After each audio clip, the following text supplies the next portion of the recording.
오늘 본문 에스라 9장 1절부터 15절 말씀을 통해서 에스라가 하나님께 드리는 회개 기도에 대해서 함께 은혜 나누기 원합니다. 오늘 그리고 다음 주까지 에스라 10장을 통해서 에스라 책에 대한 말씀을 같이 나누고 또 다음 하나님의 말씀으로 옮기겠습니다. 먼저 말씀에서 기도를 시작하기를 원합니다. 아버지 하나님, 우리의 혼잡한 마음, 혼탁한 영혼, 생명의 생수가 되는 진리의 말씀으로 새롭게 하시고 회복해 해주시고 강건함을 누리기 원합니다. 성령이 주시는 하나님의 말씀이 우리의 마음에 깨달아지고 믿어지고 순종하도록 성령 하나님께 모든 것을 의탁하고 예수님의 이름으로 기도드렸습니다. 아멘. 지금도 미국 캘리포니아에서 사역하시는 그렉 로리 목사님이라는 분이 계십니다. 이분이 저술한 여러 책 가운데 7가지 중요한 포인트라는 책이 있는데, 그 책에서 하나님께서 쓰시는 7가지 사람의 조건에 대해서 다음과 같이 서술했습니다. 첫 번째는 하나님은 자신의 연약함을 깨닫는 겸손한 사람을 사용하신다. 두 번째는 하나님은 충성스러운 사람을 사용하신다. 세 번째는 하나님은 하나님의 말씀을 연구하고 말씀대로 사는 사람을 사용하신다. 그리고 네 번째는 하나님은 하나님의 타이밍을, 하나님의 때를 인내로써 기다릴 줄 아는 사람을 사용하신다. 그 다섯 번째는 하나님은 잃어버린 영혼들의 염려하는 주님의 마음을 가진 자를 사용하신다. 그리고 여섯 번째는 하나님은 자신을 거룩하게 구별할 줄 아는 사람을 사용하신다.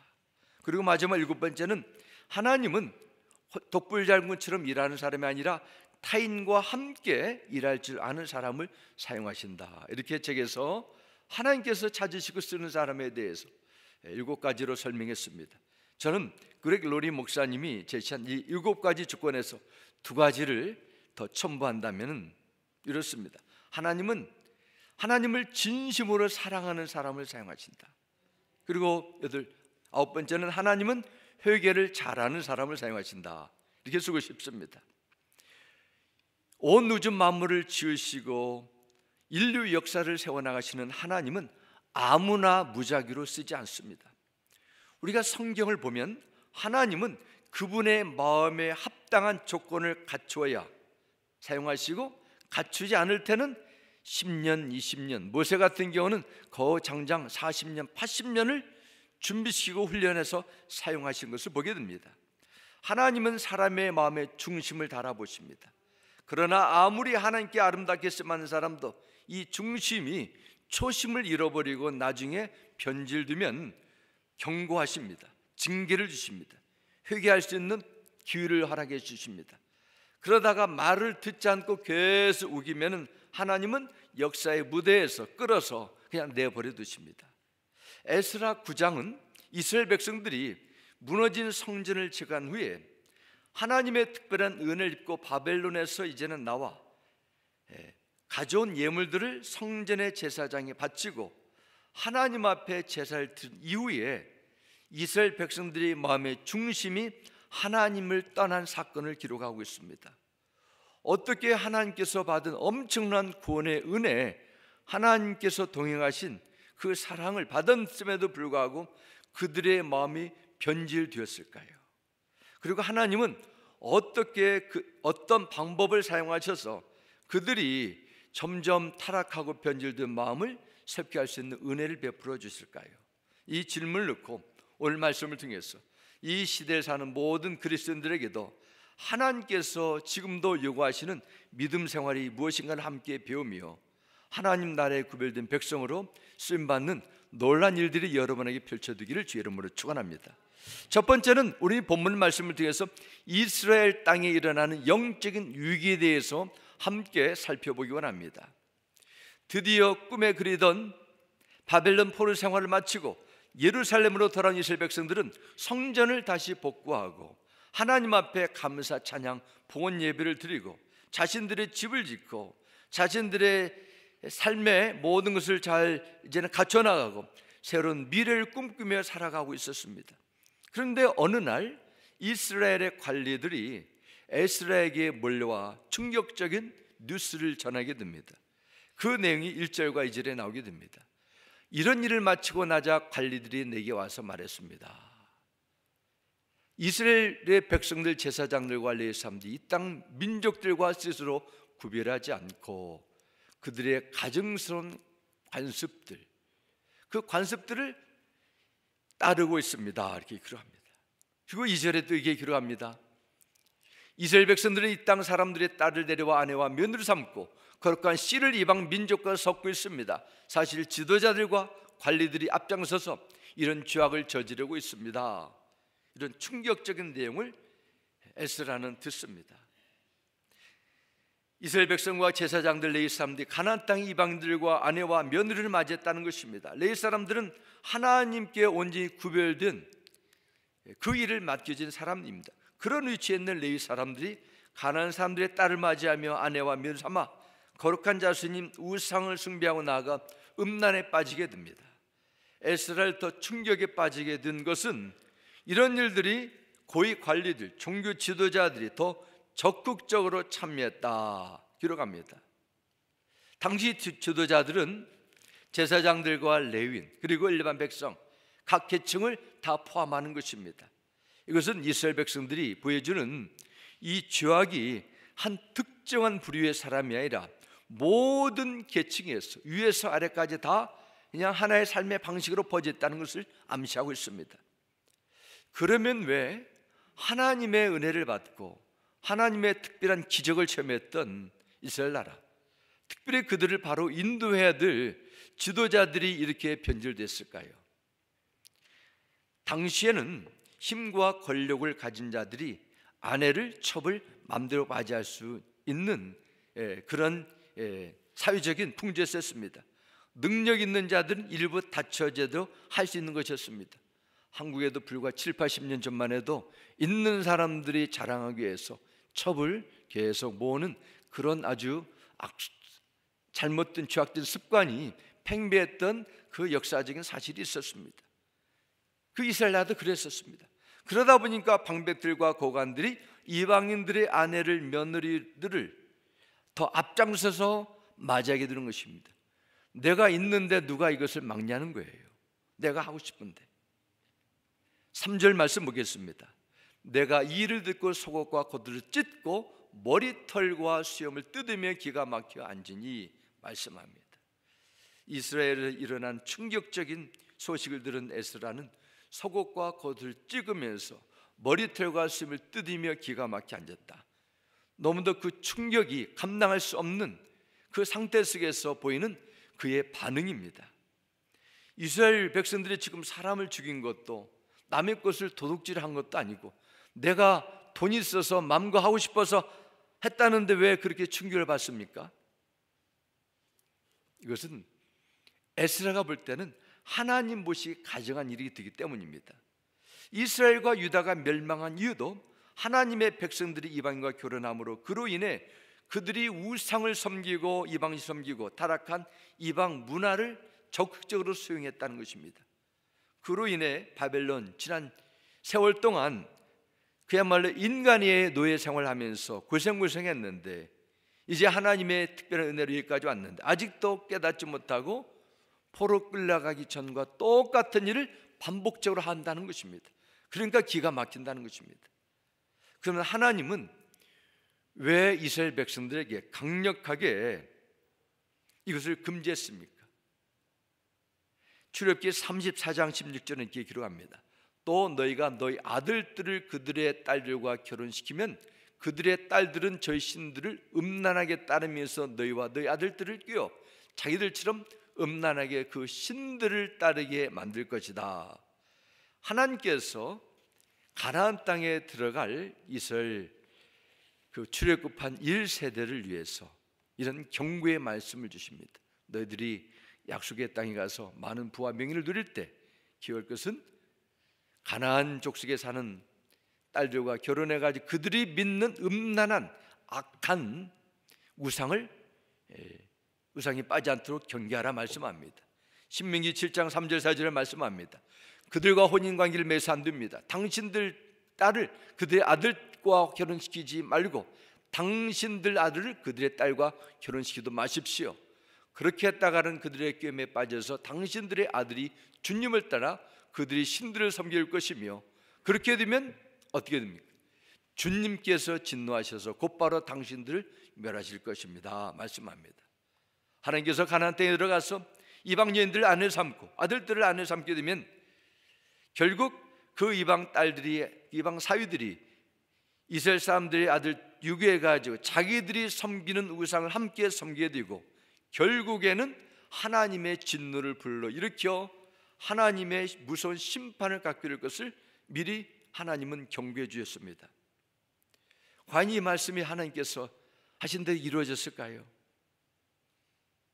성경에 보면은 하나님께서 이렇게 경고하신 대로 우상을 섬기는 한 사람으로 인해 가정과 나라가 명하는 역사적 사실을 반복해서 기록하고 있습니다. 이스라엘 역사상 전무후무한 경제적인 번영과 부흥을 누렸던 왕은 다윗의 아들 솔로몬입니다. 지금이야 앨런 머스크가 세계에서 가장 부자라지만은 그와 비교할 수 없는 인류 역사상 최고의 부를 누렸던 사람은 솔로몬입니다. 그가 얼마나 부가 차고 넘쳤던지 열왕기상 10장 말씀 보면 예루살렘의 은이 돌처럼 흔하고 다 널려 있었다 기록합니다. 어렵고 힘든 시절, 모든 것이 처음이라 두렵고 떨린 마음으로 매달렸던 그 시절에 비해 이제 솔로몬은 많은 것을 소유했습니다. 노련해졌습니다. 너무 많은 성공과 세상의 영광을 가졌습니다. 그 와중에 솔로몬과 백성들의 생활 속에 육신의 정욕, 안목의 정의, 이생의 자랑이 그의 죄악된 본성을 계속 충동질했습니다. 솔로몬이 세상적으로 너무도 황홀한 번영과 성공의 삶을 누리고 있을 때 영적인 위기가 그에게 조금씩 찾아오기 시작했습니다. 그래서 하나님은 신명기에서 이스라엘 향해 경고하셨던 것처럼 출애굽기 말씀을 통해서 주셨던 하나님의 강력한 메시지처럼 성공 가장 최고의 높은 위치에 있던 솔로몬과 그의 백성들에게 무서운 경고의 말씀을 열왕기상 9장 4절과 5절에 이렇게 말씀합니다. 너는 내 앞에서 내 아버지 다윗처럼 살아라. 겸손하라는 것입니다. 그리하여 내가 내게 명한 것을 실천하고 내가 내게 준 율례와 규례를 온전한 마음으로 올바르게 지켜라. 그리하면 내가 내 아버지 다윗에게 이스라엘 왕좌에 앉을 사람이 그에게서 끊어지지 아니할 것이라고 약속한 대로 이스라엘을 다스릴 내 왕자를 영원히 지켜주겠다 말씀하셨습니다. 그리고 6절 말씀으로 이어지게 되면은 여기에 대한 반대로 말씀 주십니다. 만일 하나님의 말씀을 경고를 무시하게 되면은 반대로 이스라엘 왕자에서 내가 끌어내겠다, 영원히 지켜주지 않고 버리겠다, 그 말씀을 주십니다. 하나님께서 이스라엘 백성과 솔로몬을 축복하는 조건이 화려한 성전에 있지 않았습니다. 하나님의 말씀에 순종하는 있다는 사실을 일깨워 주셨습니다. 다시 말씀드리면 아무리 성전을 화려하게 꾸며도, 성전에서 열심히 예배 드려도 밖에서 하나님의 주신 율례와 법도를 지키지 않으면 다 무용지물이 되겠다는 것입니다. 이 놀라운 하나님의 음성을 직접 들었던 솔로몬은 어떻게 나왔습니까? 첫 번째는 깨닫고 은혜를 받았을 것입니다. 그러다가 나중에 경고를 무시하고 정반대의 길로 들어가게 됩니다. 구체적으로 열왕기상 11장 1절과 3절 4절 이렇게 말씀합니다. 솔로몬 왕은 외국 여자들을 좋아했다. 이집트의 바로의 딸 말고도 모압 사람과 암몬 사람과 에돔 사람과 시돈 사람과 헷 사람에게 많은 외국 여자를 후궁으로 맞아들였다 기록합니다. 그 후에 그 아내들이 그의 마음을 사로잡았다. 솔로몬이 늙으니 그의 아내들이 솔로몬을 끼워 다른 신들을 따르게 하였다. 솔로몬이 하나님을 떠나 우상 숭배의 길로 가게 된 결정적인 이유가 있습니다. 바로 그 아내들이 그의 마음을 사로잡았다. 3절 후반기에 기록합니다. 그 아내들이 솔로몬을 끼워 다른 신들을 따르게 하였다 기록합니다. 만일 솔로몬이 하나님께서 주신 경고의 말씀 앞에 겸손하게 반응했다면 이스라엘의 역사는 달라졌을 것입니다.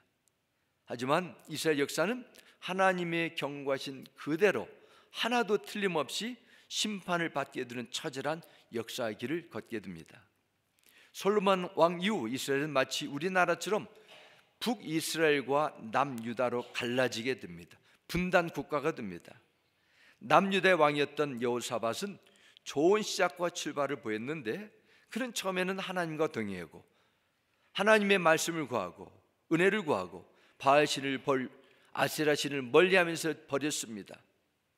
북이스라엘 나라에 이런 우상을 숭배하는 변질된 문화를 수용하지 않기 때문에 하나님은 그에게 은혜를 주셔서 나라가 부강하고 번성하는 복을 체험하게 됐습니다.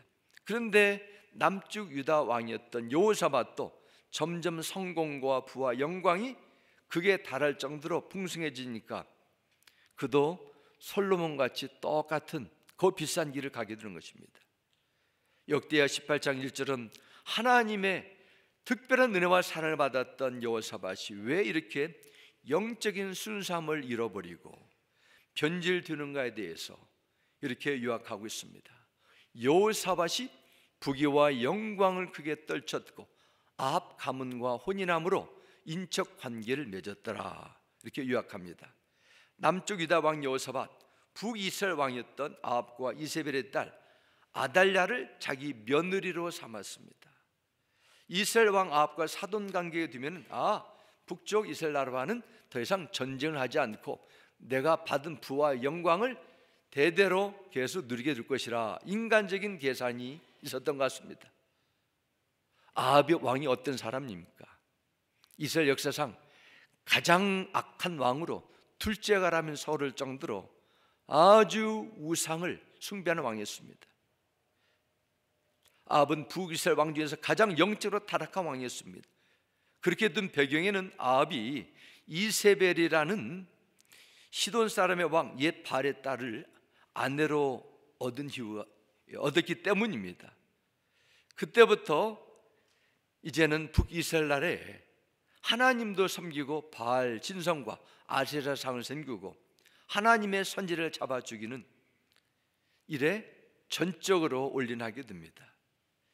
결혼이 한 남자와 여자가 만나는 것이 아니라 상대방의 문화와 가치관, 더 나아가서 영성을 같이 공유하게 되는 것을 보게 됩니다. 어떤 경우에 신문을 보면은 그런 내용이 나오게 됩니다. 사기를 치고 도둑질을 하게 되는데 아내는 밖에서 망을 보고 남편은 안에서 도둑질하다가 걸렸다 합니다. 한 사람이라도 막았으면 될 텐데 같이 공범이 되는 것입니다. 참 이해하기 힘들지 않습니까? 가치라는 거예요. 아합이 가지고 있는 세상 가치관, 우상 숭배를 그의 딸 아달랴가 그대로 보고 배우면서 남쪽 유다에 이제는 며느리로 들어왔습니다. 그리고 죄악된 우상을 퍼뜨리게 됩니다. 시간이 지나면서 여호사밧은 결국 그의 마음이 물들고 변질될 수밖에 없는 것입니다. 여호사밧은 자신이 죽기 전에 모든 아들들에게 은과 금을 유산으로 남겨주고 성읍을 맡겨 장관직을 주었습니다. 그리고 자신이 죽기 전에 장자했던 여호람에게 자신의 왕의 자리를 물려주게 됩니다. 그러면 여호사밧의 아들 여호람은 어떻게 되었을까요? 역대하 21장 4절과 6절 전반에 이렇게 말씀합니다. 여호람이 자기 아버지를 이어 왕이 오르고 힘이 강해지자 자기 형제들과 이스라엘 지도자들을 칼로 죽였습니다. 그는 아합의 집이 했던 것처럼 이스라엘 왕들이 가는 길을 갔습니다. 그가 아합의 딸과 결혼했기 때문입니다. 말합니다. 이세벨의 딸과 아달랴를 아내로 맞이하게 되고 아내가 가지던 죄악된 그 모든 것을 이 남편된 이 여호람은 그대로 답습하게 됩니다. 결국 그는 여호와의 눈앞에서 악한 일을 저질렀습니다. 이렇게 성경은 그를 이렇게 결정해서 표현하고 있습니다. 요람, 하나님 보시기에 악한 일을 저질렀는데 우연이 아니고 아합의 딸과 결혼해서 아합의 딸이 가지고 있는 모든 우상들을 그 가정에 그대로 접목시켰다는 것입니다. 요람은 자기 아내, 그러니까 아합의 딸이죠, 아달랴를 다 그대로 들으면서 바알을 섬기면서 악을 행하다가 하나님의 진노로 죽게 됩니다. 그러면 그의 아들 아하시아는 어떻게 됐을까요? 요람이 죽게 되자 그의 아들 아하시아가 왕권에 올라가게 되는데 그도 자기 어머니 아달랴의 영향을 받아 외할아버지가 되는 외할머니가 되는 아합과 이세벨에 걸어간 악한 길로 그대로 걸어가게 됩니다. 그 내용이 역대하 22장 3절과 4절에 이렇게 기록됩니다. 아하시아 역시 아합 가문의 길을 따라가지 않을 수 없었다. 그의 어머니가 그를 끼워 악을 행하게 하였기 때문이다. 그는 아합 가문을 따라 주님 앞에 악을 행하였다. 그는 아버지가 죽은 다음에 아합 가문 사람들의 의견을 따라 다스리다가 그만 망하고 말았다. 이렇게 그의 인생을 짧게 요약합니다. 요사밧의 아들 여호람은 자기 형제들을 다 죽이고 장이 되는 아합의 길로 걸어가게 됩니다. 아합이라는 악한 왕의 딸 아달랴가 한 여인이 남편과 형제들 다 죽게 하고 우상 숭배로 인해 그의 아들 아하시아까지 죽이게 하고 남쪽 유다 왕가는 거의 전멸하다시피 합니다. 인생의 정점의 부귀와 영화가 넘쳐날 때 자신이 강성해진 원인이 오직 하나님임을 인정하고 끝까지 겸손의 허리를 조여야 되는데 아합과 이세벨의 가문과 가까이면서 변질하게 되고 하나님의 진노가 임하게 됩니다. 이걸 보면 결국 누구와 가까이 하는가가 여호사밧 왕과 아들의 변질과 그 손자 왕까지 타락으로 가는 지름길을 만들었다는 것입니다. 솔로몬과 그의 아들 로보암, 어제 새벽에도 그 말씀 나눴습니다. 결국에는 북쪽 나라와 갈라지게 되고 남쪽 유다 여호사밧 왕이 그 좋았던 신앙과 하나님과 동행하는 그 순수한 은혜를 다 저버리고 타락과 변질된 그 과정은 그에게 가까운 사람들이 누구였는가, 누구를 통해서 영적인 영향을 받았는가, 이걸 우리에게 일깨워주고 우리에게 경고하고 있습니다. 내가 보고 즐기는 것에 내가 가까이 두고 있는 사람들에서 내 마음과 심지어 신앙까지도 영향을 받고 변질되어 타락하게 되고 하나님의 복을 놓칠 수 있다는 것을 기억하셔야 됩니다. 거짓되고 악한 것에 속아 이용당하지 않도록 우리는 늘 영적으로 깨어 분별력을 가지셔야 돼요. 여호와의 증인이나 신천지 같은 구체적으로 보여지는 이단에 속한 사람들도 거짓 메시지를 전합니다. 하지만 그 사람들만 거짓을 말하는 것이 아닙니다. 오늘날 수많은 사람들이 큰 화면에 나오는 말 듣고 핸드폰에 나오는 많은 유명인들의 말을 듣고 마음을 뺏기고 생각이 달라집니다.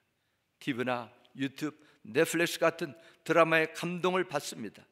그들이 말이 거짓인지 사실인지 상관하지 않고 그대로 스펀지처럼 수용합니다.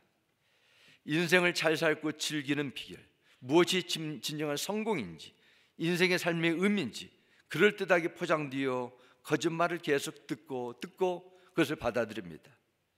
하나님의 말씀과 반대되는 것임에도 그것을 그냥 자연스럽게 받아들입니다. 내 생각 속에, 가치관 속에 스며듭니다.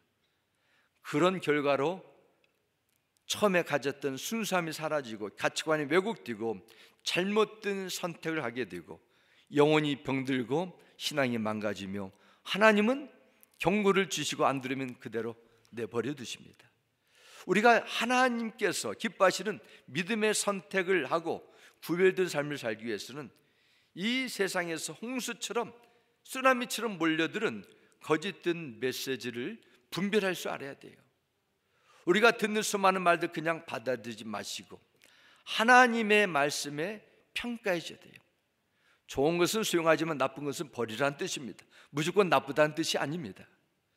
내가 좋은 크리스찬이 된다는 것은 늘 좋은 소리만 들을 수 없습니다.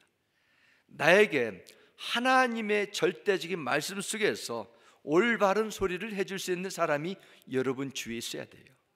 말씀을 들으면서 그 진리의 말씀이 내 마음을 새롭게 시키며 나를 회복시키며 영혼을 깨우는 것이 복된 것이지, 내 생각과 내 마음이 흐트러지고 부정적이고 삐뚤어지면 우리 인생 속에서 그처럼 손해보는 것이 어디 있겠습니까?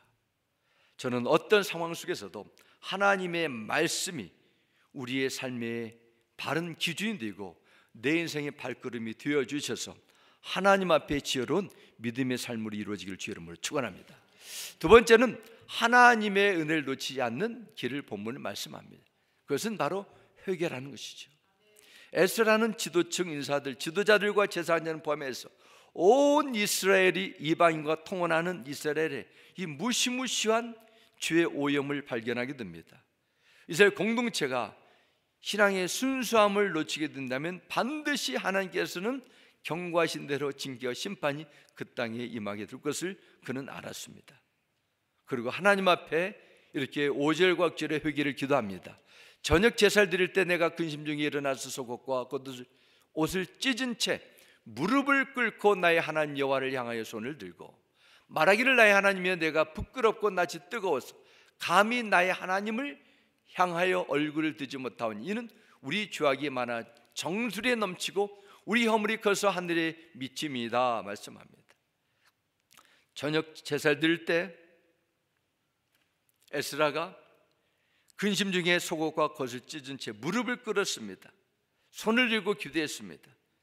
이러한 기도 자세는 하나님 앞에 정말 매달리고자 하는 겸손함과 간절함을 위적으로 보여주는 것입니다. 8절과 9절 다시 보겠습니다. 이제 우리 하나님 여호와께서 우리에게 잠시 동안 은혜를 베푸사 얼마를 남겨도 피하게 하신 우리를 그 거룩한 저수에 박힌 목과 같게 하시고 우리 하나님의 우리 눈을 밝히사 우리가 종노릇 하는 중에서 조금 소생하게 하셨나이다. 9절입니다. 우리가 비록 노예가 되었사오나 우리 하나님이 우리를 그 종살인 중에 버려두지 아니하시고 바사왕들 앞에서 우리가 불쌍히 여김을 잊고 소생하여 우리 하나님의 성전을 세우게 하시며 그 무너진 것을 수리하게 하시며 유다와 예루살렘에서 우리에게 울타리를 주셨나이다 말씀합니다. 하나님께 베푸신 은혜를 되새기면서 기도하는 것입니다.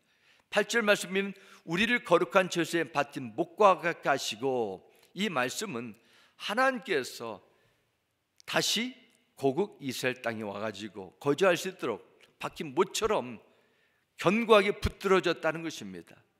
도저히 우리 힘으로 포도 생활을 마치고 돌아올 수 없는 절대 절망의 상황 속에서도 하나님의 그 능력의 손길로 그들을 고향으로 고국으로 인도해 주셨다는 것을 기록하고 있습니다. 그리고 9절 말씀에도 보면은 하나님은 페르시아의 왕들에게 마음을 열어주셔서 우리에게 불쌍히 여김을 입고, 다시 말씀드리면 우리가 능력이 있고 잘나서가 아니라 하나님의 전적인 구원함 속에서 이방 나라의 왕들의 마음까지도 흔들어서 하나님의 무한한 은혜를 주시도록 하셨다는 것입니다. 이처럼 엄청난 보호를 받고 여기까지 살아오겠는데 하나님의 울타리가 있다는 것입니다. 우리에게 하나님께서 울타리를 주셨다는 것은 하나님의 전적인 보호하심으로 오늘 여기까지 왔다는 것입니다. 그런데 어떻겠습니까? 그 많은 하나님의 사랑과 복과 은혜를 힘입어 여기까지 왔는데 하나님을 배신하고 하나님께 뒤통수 치면서 우상을 빠지게 됐다는 것입니다. 이스라엘 백성은 멸망할 수밖에 없다. 이렇게 나간다면 이것은 결국 하나님의 심판이 오는 것은 시간 문제라는 것입니다. 그래서 마지막 11절에도 이렇게 기록합니다. 이스라엘 하나님 여호와여, 주는 의로우시니 우리가 남아 피한 것이 오늘과 날과 같사옵거늘 도리어 주께 범죄하였사오니 이로 말미암아 주 앞에 한 사람도 감히 서지 못하게 했나이다 하니라 말씀합니다. 에스라는 먼저 이스라엘의 죄를 하나님 앞에 그대로 회개합니다. 그리고 저 사람의 죄라고 말하지 않고 우리의 죄라, 나의 문제라는 것입니다. 그 모든 죄를 자신과 같이 연기시켰습니다. 그리고 그는 하나님께 드리는 기도를 통해서 하나님의 전적인 구원함을 구했습니다. 이스라엘은 하나님의 진을 피하고 민족의 순수성을 에스라가 인도하는 그 회개 기도를 통해서 지킬 수 있었습니다. 정말 우리도 그렇습니다. 우리가 모든 것이 하나님의 은혜요, 예수 그리스도 안에서 하나님의 진노가 떠나게 된 것입니다.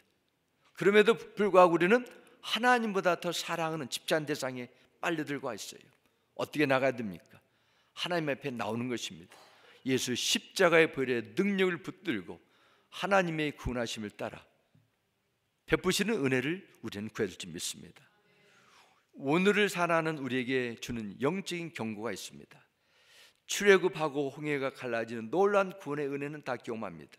그러나 가나안 땅을 정복하고 그 땅에 주시는 축복의 삶을 받아서 계속 누리기 위해서는 순종에 따라줘야 돼요. 만약 순종하지 않게 되면은 하나님을 떠나게 되고, 하나님을 떠나게 되면은 받은 복도 하나님께서 빼앗아 가십니다. 그에 대한 책임을 반드시 물으신다는 것입니다.